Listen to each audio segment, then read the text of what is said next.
Assalamualaikum warahmatullahi wabarakatuh.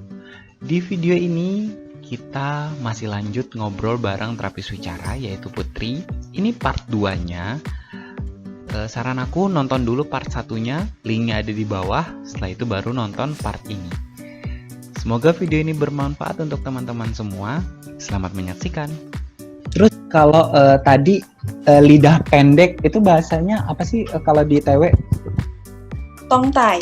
Oh, tongtai. Iya, yang lidahnya kan kalau kita kan di sini ya ujung ya. Nah ini tuh dia ke depan. Ya, kan ya. Itu data lidahnya ya. Nah ini tuh ke depan. Oh. Jadi Kalau untuk gerakinnya tuh agak susah. Nah itu tuh memang permasalahan dari organ atau itu masih bisa dilatih? Dari organnya. Biasanya kalau tongtai ini, kalau misalnya dari bayi biasanya pas lagi menyusuin itu tuh nggak kehisap semuanya. Dan biasanya sih kalau gitu ada operasi tongtainya ya sama dokter. Biasanya sih begitu. Nanti habis dari operasi itu biasanya latihan pergerakan lidahnya. Gitu. Oke. Untuk di awal. Gitu. Nah tadi itu juga ada tersinggung masalah. Emang ini sering banget nih permasalahan tentang gadget lah. Anak-anak screen. Oh bahasanya screen ya kalau di. Oh iya. Kalau di aku suka ngomongnya anak yang suka main gadget gitu kan kayak gitu. Berarti screen itu sangat mempengaruhi atau gimana sih Put? Kenapa screen menjadi salah satu faktor penyebab? Faktor penyebabnya itu kalau screen itu atau gadget karena tidak diawasin atau enggak diajak komunikasi. Jadinya hanya satu arah aja. Kan kalau screen kan satu arah aja ya. Kita hanya melihat aja. Nah, itu yang membuat anak jadi tidak mau bahasa. Mungkin pemahamannya dapat ya dari screen itu. Tapi ketika komunikasi dua arahnya dia nggak dapat. Karena modelnya dia cuma satu arah aja dari screen itu. Terus kalau biasanya dari screen itu bahasanya anak-anak lebih suka bahasa Inggris karena model gambarnya lebih menarik ketimbang yang berbahasa Indonesia. Nah itu sih biasanya seperti itu. Nah untuk menyeimbanginya itu biasanya kalau bisa si orang tuanya ngedampingin atau enggak dia menerjemahkan apa yang ada yang ditonton si anak gitu. Jadi tidak ditonton sendirian. Kan biasanya kalau untuk screen sendiri, kalau anak-anak kan pasti cuma dikasih aja ya, dikasih terus nonton sendiri. Nah itu tuh kan nggak ada komunikasinya, nggak ada pertanyaannya, nggak ada timbal baliknya, cuma satu arah aja. Itu yang misalnya anaknya belum ada komunikasi atau belum bicara, itu mempengaruhi. Karena jadi role modelnya cuma dari YouTube aja yang dia tonton, tidak ada komunikasi yang diajak contoh komunikasinya nggak ada, gitu. Itu sih. Tapi kalau ada juga dari screen yang membantu ketika orang tua ikut andil dalam si nonton screennya itu, gitu. Makanya seberapa jauh mempengaruhinya, seberapa jauh anak itu ada timbal balik dua arahnya. Kalau tentaking kan ya bergiliran atau apa itu juga masuk sih. Gitu. Put paling banyak di permasalahan yang Putri hadapi sekarang itu apa sih kalau di tempat terapi kayak gitu? Biasanya beragam ya. Biasanya sih anak-anak yang usia ini nggak masuk diagnosa kan ya, nggak usah ya. Nggak usah. Kita ngomong ini aja ya. General aja. Anak yang datang, yang general aja.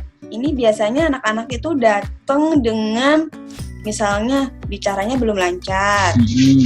Terus ketika ditanya itu cuman ditanya cuma satu kata aja, terus kalimatnya itu berantakan, nggak sesuai konteksnya, terus artikulasinya biasanya nggak tepat atau nggak ada artikulasi yang salah, terus tadi ada tongkainya, terus ada masalah sensory feeding biasanya, misalnya pilih-pilih makanan, terus apalagi ya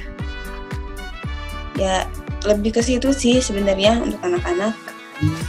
Tapi biasanya datang itu misalnya anak usianya 4.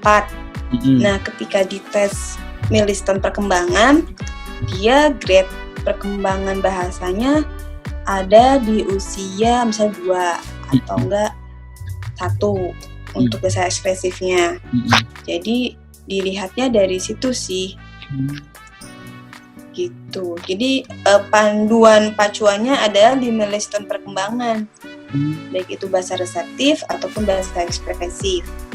Terus ya dilihat lagi kemampuan misalnya untuk feedingnya gimana, terus pergerakan orang motornya gimana. Biasanya sih untuk awal-awal datang dilihatnya seperti itu dulu gitu.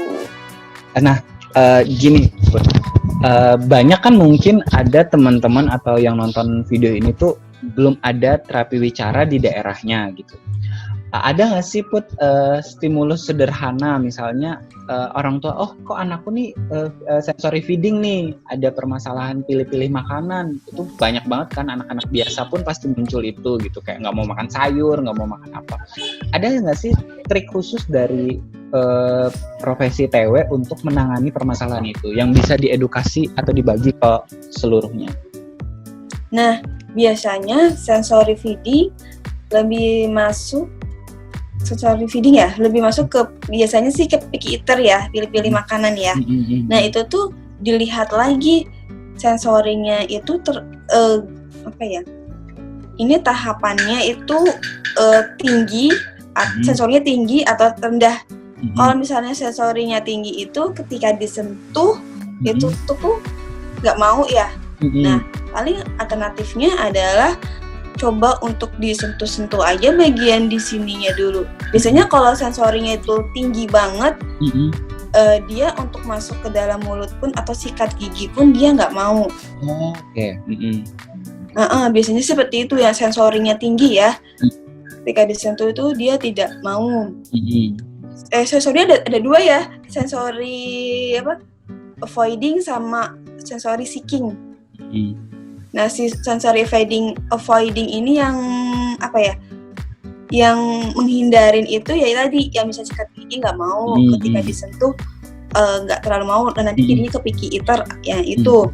Nah, itu biasanya sih awal-awal coba aja, biasanya ini disentuh-sentuh atau enggak dimasaj, ya ngilangin sentuhannya, terus masukin pelan-pelan sikat giginya gitu. Jadi terus juga makanannya kalau bisa dilihat levelnya ya. Kalau misalnya dia biasanya sih mereka lebih nggak suka yang kenyal-kenyal.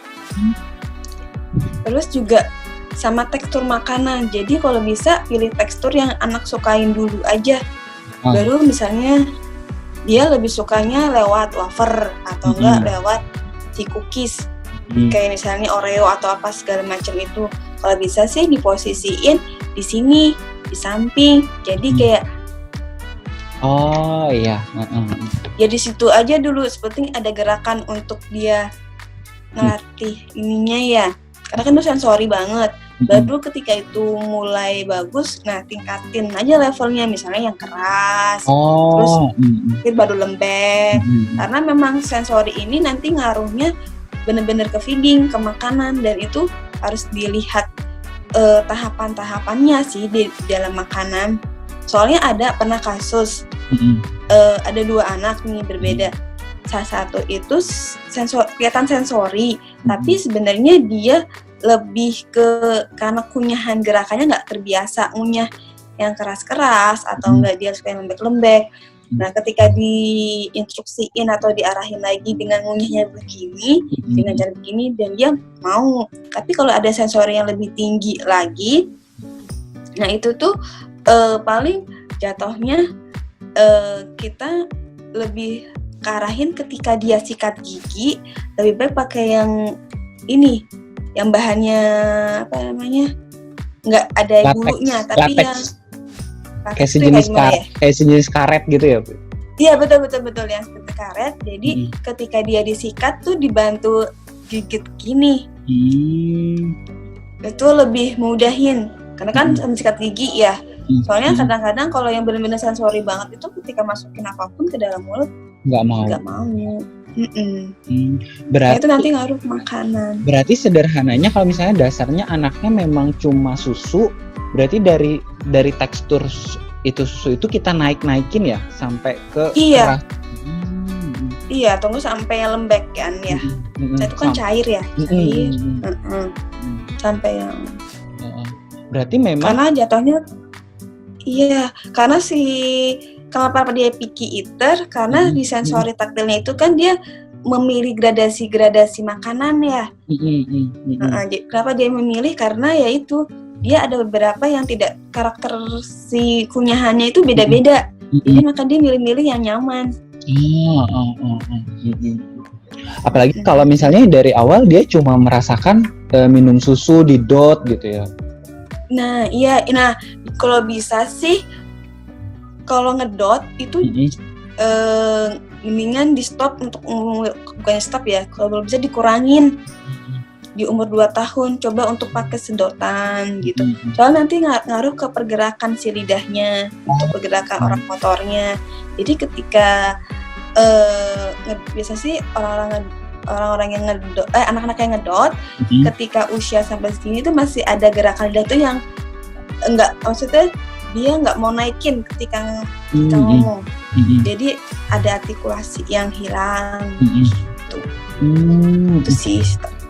Nah, kalau misalnya dia tahapannya memang masih ngedot, berarti pertama tadi ngerubahnya ke sedotan dulu ya, Put? Iya, kalau bisa ke sedotan. Habis itu ke gelas, apa gimana?